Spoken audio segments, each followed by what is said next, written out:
Hello, friends, and good morning. If you haven't listened to the intro podcast, I recommend that you do so. It will help you understand why we're here on this platform doing this thing. And remember, you can go back and listen to any verse that's relevant to you in this stage of your life. So let's dive right in. Today we'll talk about relationships, in particular marriages. Today's verse is Colossians 3:13. Make allowance for each other's faults and forgive anyone who offends you. Remember, the Lord forgave you, so you must forgive others. Parenting a child with special needs is tough. It's not for the weak, and anyone who thinks otherwise has not gone through it.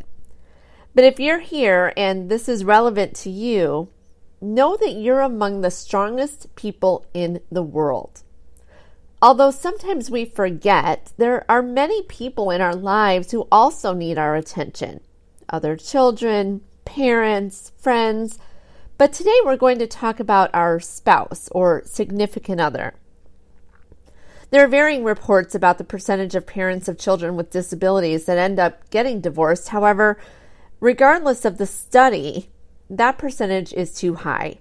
One study actually said that 80% of families end in divorce of children with autism.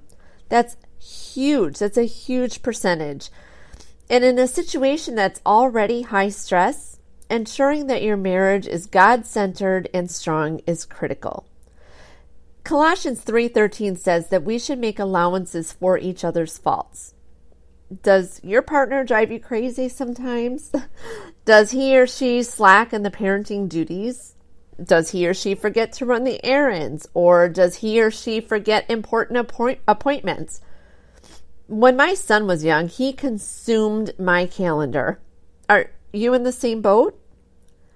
God says that we need to forgive our partner for perceived faults, just as you would want to be forgiven for your faults, just as you would want to be forgiven by God for the many faults that you have.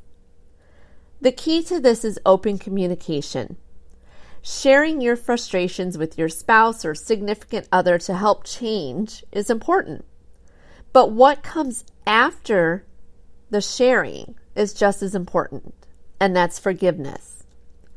Harboring grudges or ill feelings toward your spouse or partner will only lead to further anger.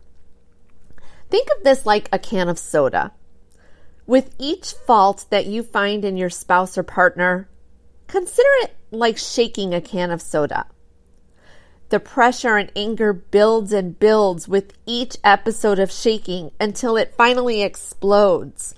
But what if, along the way, you took a breath? You forgave your partner and allowed the anger to dissipate.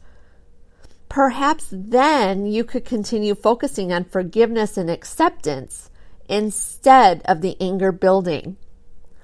Marriage is hard, dating is hard, but following God's direction to make allowances for others and forgive offenses can provide a much happier and content marriage. Children need their parents, and parents, you need each other. Keep your marriage focused on Christ and follow His word. Today, I pray for the relationships in your life. Whether you are married or dating, I pray that you come to one another in love and openness with a willingness to forgive and allow for the other's faults.